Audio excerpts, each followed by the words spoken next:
So we're here at the Vancouver conference, the IAS conference here in Vancouver, and we're here with Dixon with Sister Love. And you're going to bring a perspective of advocacy to this meeting, and you have, and you will, and you do, and you increasingly improve on that. I don't know if that's possible, but you do a great job. And you were on the panel this morning where you talked a lot about prevention, all about prevention, PrEP and treatment as prevention. Right. And apart from that, I mean, what do you see this conference doing for, especially for women, because we're going to be talking about the one in Durban shortly. Sure, absolutely. Well, first of all, thanks, Fred, for having me and for being here. It's always a pleasure. It wouldn't be a conference if I couldn't get you to do something with You're us. beyond sweet, but no. What I think, first and foremost, I think one of the things that I haven't heard it articulated in this way exactly, but I think that we are finally at the moment where we can do away with the dichotomy of prevention and treatment. And I think that's a critical thing to recognize, is that with the advancement of the science, with the advent of the START study or the HPTN 052, or what we also know as treatment as prevention, with all of the different PrEP studies and the ongoing demonstration projects. Treatment is prevention. Treatment is prevention, and that you can use treatment for prevention for regardless whether it's HIV positive people or people who are at risk for HIV and are still negative.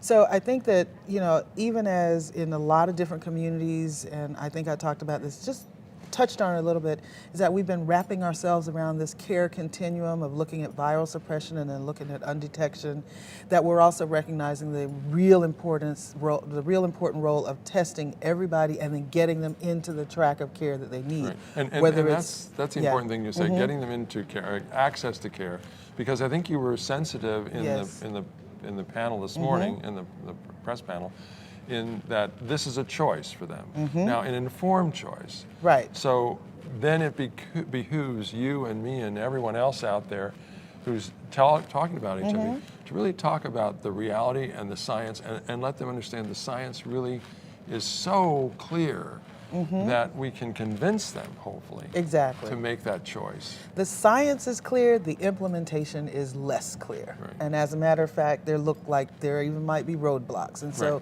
what is our strategy for really using that science to change the minds of governments, to change the minds even of communities who may have been resistant to the notion of the role that biomedical has to play in social and behavioral, and we understand that adherence is behavior, so it's all connected, whether it's adherence to condom use, whether it's adherence to getting tested regularly, or whether it's adherence to taking a pill every day. It's all a part of the same in understanding how important this is to actually get us to the end of the epidemic. So we also have to be clear that we're still working on making sure that individuals have what they need and want and have the access to it, that it's affordable for them, that it makes sense in their social and cultural context, but that we're also looking at it from a community perspective, and that how are we making sure that entire communities that are most impacted are getting what they need and are also able to engage and being able to say what it is that they need and want. And I think in the trials this morning, they talked about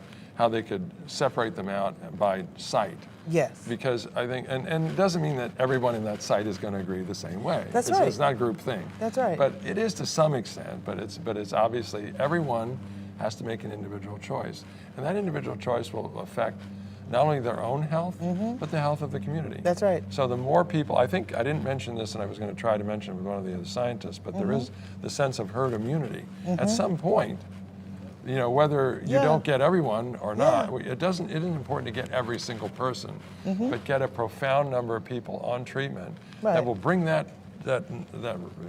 new incidence of HIV down. It doesn't hurt to aim for 100. And if we hit 90, that's a really, really good thing. But it really doesn't hurt us to aim for the 100. And that's why we went with a 90, 90, 90. That's exactly why. And then I think it's 90, 90, 90, 90, as Myron said, because there's this prevention aspect. There is the prevention aspect. And actually, in that case, it's 96. And really maybe more than that, so we've got high numbers. Exactly. We've got good grades. But you know what I'm really interested in and making sure is that when we leave here, that we're not only clear about what the science is telling us, but that we're clear that when we talk with people, that they're clear about what it means in their lives. Right.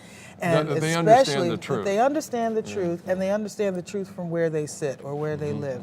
And then I know that there's still some concern, that we still have some issues and we still have questions about what this means for women. What does this mean for women outside of the realm of reproduction and pregnancy? What does this mean, for example, with ADAPT 067, is that it's actually good news that there, as opposed to what we've learned from some of the previous PrEP studies around women's engagement, that at least where treatment is available for, whether it's for PrEP or for treatment for HIV, that when people believe in the medicine, when people believe in the science, and they believe who's bringing it to them, and you make it easy for them to get it, they use it. I mean, that's like a no-brainer, but I'm glad we have the science that brought the brain to it, right? Yeah, So that's a exactly. good thing.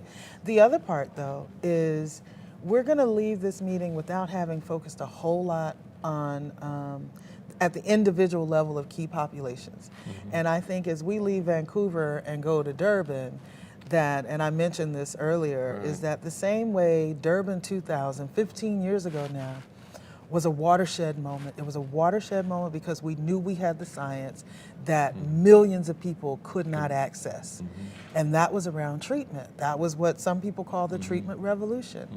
Well, we've got a year to think about what it means to now know the science for prevention and look at what it actually means in terms of people actually being able to have it and use it. So I'm looking forward to Durban. You've got a lot of work to do. Yes, but I'm Yes. looking forward to Durban being the prevention revolution. I'm looking forward to being able to talk about women and girls and young black men who have sex with men, and talk about people who use drugs and how all of these things matter in all of their lives, and that we have to do the work to make it work. Do you find that maybe the stigma and also the government's criminalization is one of the biggest stumbling blocks? It seems to me that's one of them. I think that'll be brought out more at the next conference. I think it starts with indifference first. I think there's a lot of indifference. I think there's a lot of, oh, you have this figured out now, you've got the good science, now just get people on pills, without the investment, without the policy that goes along with it, without decriminalizing people's sex and sexuality and identity, and all of that has to be a part of it, but also making sure that communities are educated and informed. And so we can't be in a situation where only those of us who are in this field and in this work every day know all of this good stuff, but that the people on the ground who need it the most to actually help us make this happen know nothing. And that's where we are right now. Yeah, and I mean even in our country, even Absolutely. in the United States. Absolutely. I mean, I shouldn't say even, but because Yeah. it seems a sort of sense of expectation. But our country is some of the central parts of the country are not We aware have no of things. excuse. Yeah. I mean, there are other places where embarrassing. it's embarrassing and it's frustrating. It's frustrating in the sense that right now, especially among governments that have opened, that have approved PrEP, for example, as a federal strategy for people who are adults, men and women, that we have actually approved PrEP, but we haven't done the diligence to roll it out in the communities where it needs to be. That's unacceptable. So I'll give you an example, we do so much work with women, and we do these focus groups or we do these community education activities. When we tell women about this PrEP thing, the first thing is they're angry. They're angry like, why didn't I know Right, this? yeah. Why And didn't they have a somebody right to tell be us? angry. Why Yeah. are they keeping this information from us? I can't imagine that any government wants to be seen by their voters, by their people, that you are withholding life-saving information and resources to actually end this epidemic. I don't think that's how you want to be seen. It's malpractice if you're talking about your doctor not giving it to you, but what do you call it when your government is not allowing you or pushing it as an option, as a real strong option? Wholesale to violation help? of my human rights. Exactly, That's what that is. exactly. That's what that is. Well, now the work that you're going to be doing between now and next conference in Durban is going to be, you've got a lot of work to do. But Yeah. but that pre-conference that you're talking about, that is something that that strikes me as very, very important, because you're going to be having a lot of dialogue, and women always have a lot more issues that they have to face in their lives. Right. And I don't discount that. It's really critical. but I wanted to make sure that you Yeah. got that information out to us. Yeah, and we're being very intentional about recognizing some of those issues that are not traditionally brought into the HIV spaces and the people as well, right? So, for example, the Women Now Summit that's happening in Durban just before the International AIDS Conference next summer is intended to bring women's health activists, advocates, researchers, some policymakers, donors together to talk about HIV, but at the intersection of sexual and reproductive health and rights. And we say sexual and reproductive because there are so many folks who need access to prevention for positives as well as for people who are at risk, regardless of their intention to bear and rear children or not. And so I think this is also an important moment for us to cross that bridge or that divide that has existed between the sexual and reproductive health community and the HIV women's community for the last couple of decades. So I think it's an even bigger opportunity to bring another dimension of this conversation into the International AIDS Conference. So that is a lot of work, and I'm extremely excited about it. But we think in terms of making AIDS an exceptional disease, which it Yeah. is, but we also want to normalize it. Exactly. So the more we can bring people together and realize that we aren't so different after all. That's right. And we all are trying to live a life, and live a life healthy. That's right. And that's all we're trying to do. I think there's a role for HIV exceptionalism, but we can tamp it down a bit. Right, exactly. Because there's a role to deal with trauma and violence, but it doesn't have to be exceptionalized. And there's a role for sexual and reproductive health, but it doesn't have to be the only thing we talk about in that midst.